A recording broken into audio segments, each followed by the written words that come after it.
Martin?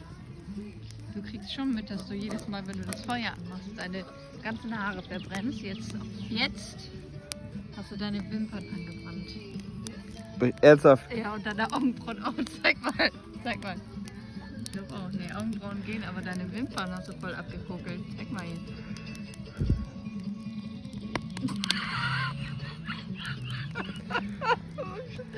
Ernsthaft? Ja.